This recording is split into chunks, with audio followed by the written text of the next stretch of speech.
Doncs ara canviarem aquests pneumàtics d'aquesta bici, com que ja han començat l'hivern i els pneumàtics quan plouen i amb el desgast doncs comencen a patinar molt més. Per tant, ara canviarem aquests pneumàtics i posarem unes que tenen més adherència en pluja.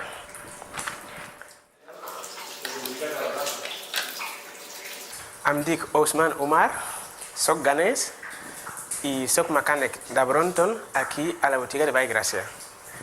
I ara, després de la feina, doncs me n'aniré a estudiar a la universitat.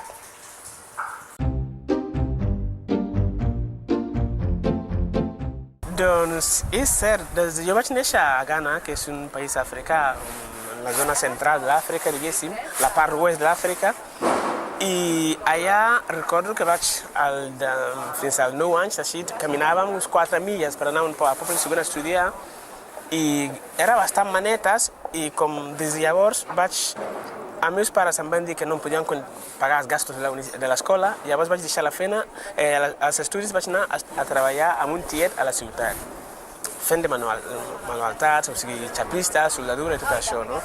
I als 14 em vaig decidir que jo volia descobrir els meus somnis, no? Que és bàsicament que el món no acabava a les fronteres del meu poble, que hi havia més coses del món. Fins i tot quan vaig anar a la segona capital a treballar al port, durant gairebé 6-7 mesos, va ser quan vaig donar compte que realment que l'home blanc existia. Vaig començar a veure la tele per primera vegada i veure partits de futbol i em vaig dir, ostres, doncs jo tinc curiositat, vull conèixer qui és aquest home blanc. Per mi, ser blanc era un símbol d'un déu. O sigui, una cosa inimaginable, no? Que era ser blanc vol ser intel·ligent, vol dir científic, vol dir ser metge, vol dir ser un déu. O sigui, llavors, el meu somni era arribar a descobrir qui és aquesta persona, aquest home blanc que fa tota aquesta maquinària, cotxes, camions, la tele i tot això.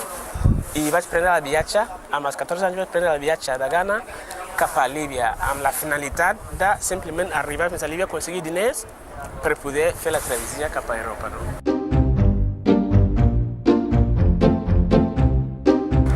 Va ser bastant tràgic, perquè de 46 que vam sortir a Ghana només vam arribar 6 persones a Líbia. Els altres 40 van morir al desert, Sahara Desert, perquè vam estar 21 dies caminant creuant aquesta Sahara Desert. No?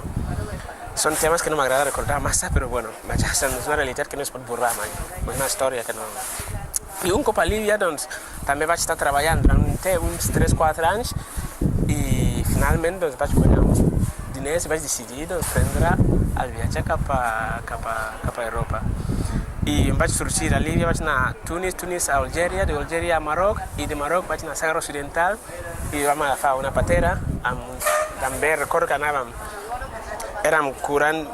2 pateres diferents, eren 36 cada una, i al primer intent es va enfonsar la primera, la que anava el meu company, i van morir 10 persones a l'instant, i vam haver de tornar, i a la segona intent també vam sortir un altre cop 2 pateres, i la meva, la que anava, vam arribar fins a les Canàries, en canvi l'altra es va enfonsar enmig del mar.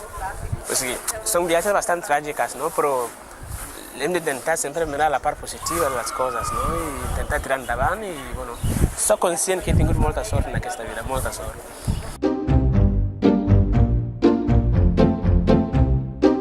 Vaig arribar el 24 de febrer de l'any 2005 a Barcelona, des de Màlaga, i no coneixia ningú. Només tenia un document que deia que havia d'anar a la Creu Roja i que havia estat als mans de la policia allà a Forteventura. El primer dia vaig passar tot el dia caminant mirant coses per carrer. L'endemà al matí vaig acabar dormint al carrer, evidentment, i l'endemà al matí vaig trobar la Montse, una senyora que va trobar al carrer, li vaig demanar com anar fins a Creu Roja, no? I ella em va ajudar i després em va donar el seu telèfon mòbil. I, bueno, es va passar moltes coses per mig, però al final em vaig acabar trucant al telèfon aquell i em van acceptar acollir-me a casa com a mínim fins als 18 anys.